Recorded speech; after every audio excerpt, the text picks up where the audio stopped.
Before we begin, ask yourself this: how many crimes are never solved because the wrong person is ignored?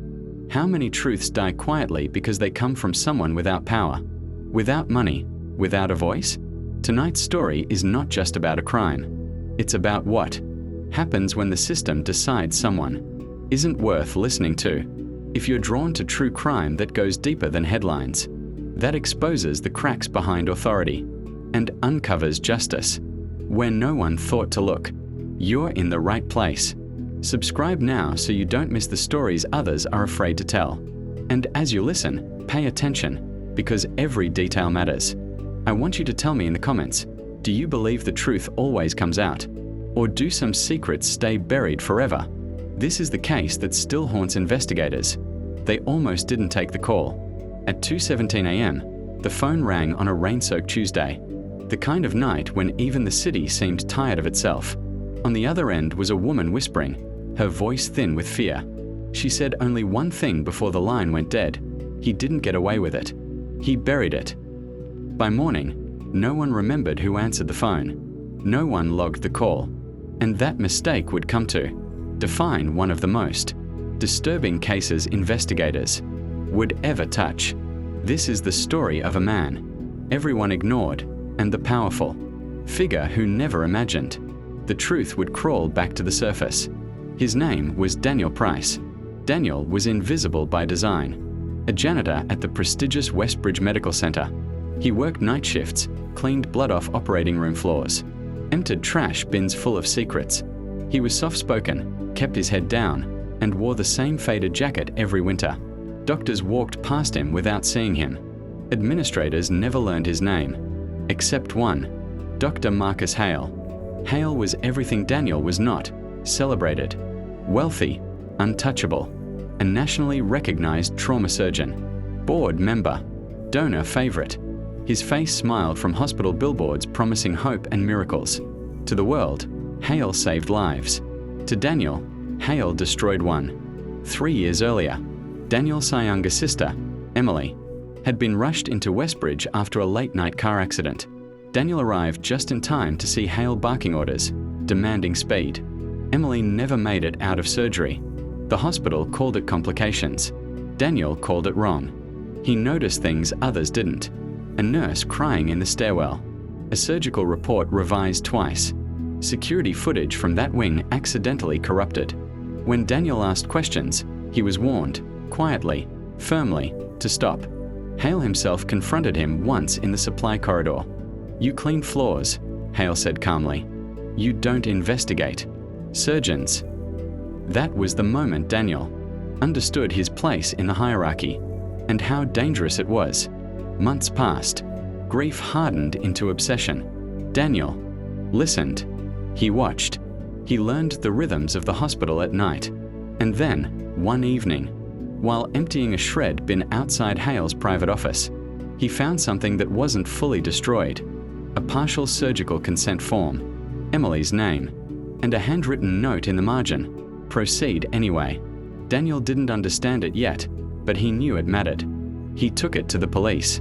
They barely looked at him.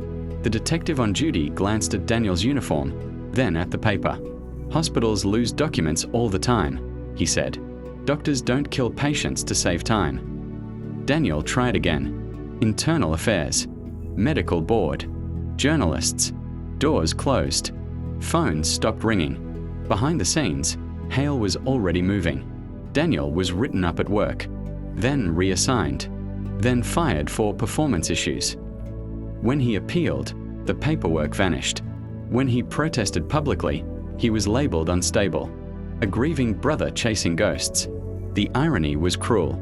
The one man telling the truth looked exactly like the kind of man no one believes.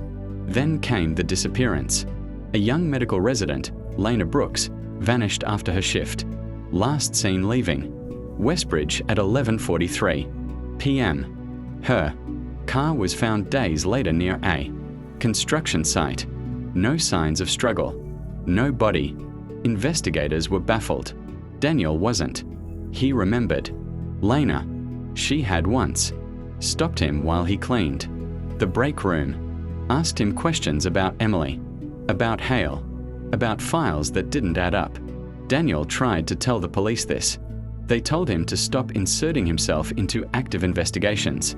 What no one knew, what no one bothered to ask, was that Daniel had kept copies, photos, audio snippets recorded accidentally on his old phone while cleaning offices.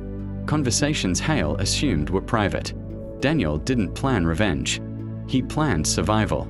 Then, 2 weeks after Lena vanished, Daniel disappeared too.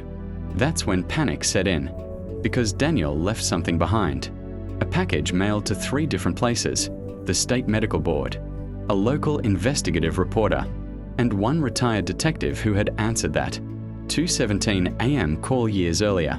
Inside were files, timelines, and a single sentence written in block letters: dig where they told you not to look.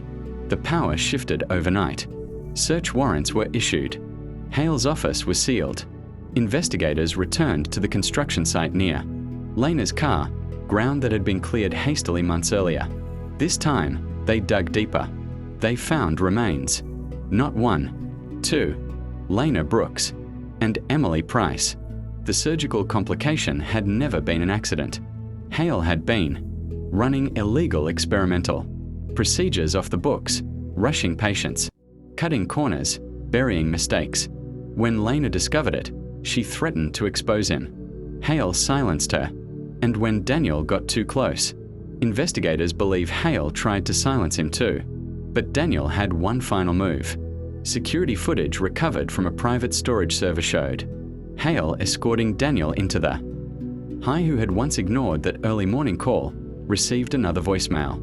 Same whisper, same voice. He won't hurt anyone again, it said. But you still don't know everything. The call traced to nowhere.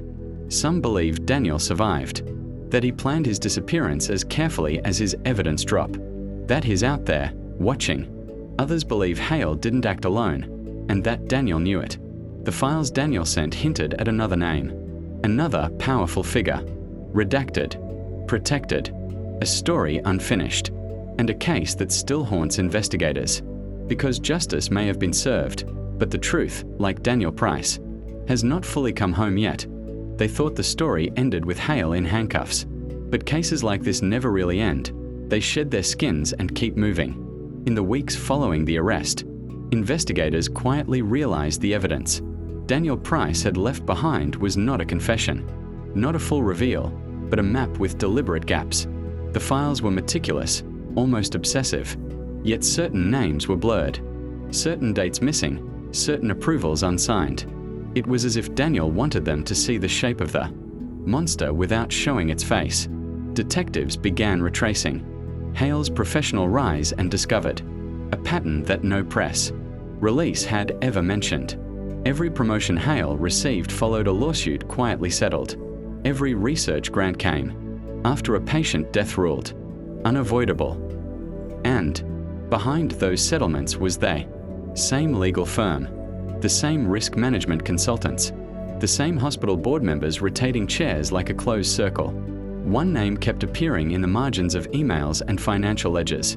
Always see sit. Never signing directly. E. Rourke. When investigators tried to pull the records, they hit resistance. Subpoenas stalled. Calls went unanswered. Files arrived already redacted. Rourke, they were told, was a strategic healthcare advisor, a man who helped hospitals navigate liability. Unofficially, he was known as the cleaner, the one powerful institutions called when the truth became inconvenient. The irony was brutal. Hale had been the blade, but Rourke appeared to be the hand that guided it. As this realization set in, something else happened, something that turned quiet concern into fear. A junior analyst noticed that Daniel Price's employment records had been altered after his disappearance. Not erased, altered. Clock-in times adjusted. Camera logs reassigned. Someone had gone back after Hale's arrest and tried to reshape Daniel's final weeks, to make him look unstable, erratic, unreliable. It was a second cover-up, sloppier than the first, and it suggested urgency. Someone was afraid. Then came the break that still chills investigators. A construction worker, recently released on an unrelated charge, requested a private meeting. He said he'd been paid cash months earlier to pour an extra foundation slab late at night. No questions asked.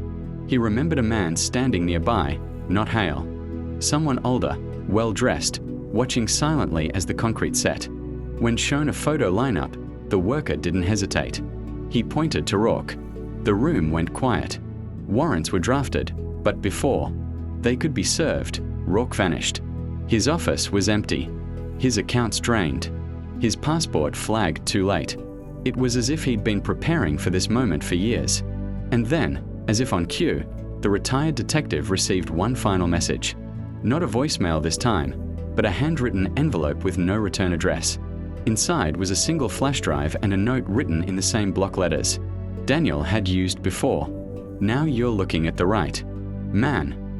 The drive contained audio, clearer than anything before. A meeting. Voices low, confident. Hale was there. So was Rourke. And a third voice. Unfamiliar, authoritative, reminding them that losses are acceptable when the institution must survive. Investigators recognized the cadence immediately. It belonged to someone they had seen on television. Someone who testified before Congress. Someone who spoke about patient safety with practiced sincerity. The name was not on the drive, but it didn't need to be. That was the moment the case stopped being about one surgeon or even one hospital. It became about a system that protected itself by sacrificing the invisible. And somewhere within that system, Daniel Price had moved quietly, patiently, turning their own arrogance into a weapon. The last line of the note on the flash drive read, "You found justice for the dead. Now decide what to do with the living." Investigators still debate whether Daniel is alive or not, whether he is hiding or watching or already gone. But one truth remains unavoidable. The case did not haunt them because of what they uncovered. It haunts them because of what Daniel forced them to see, and because the most powerful name connected to it has still not been spoken out loud.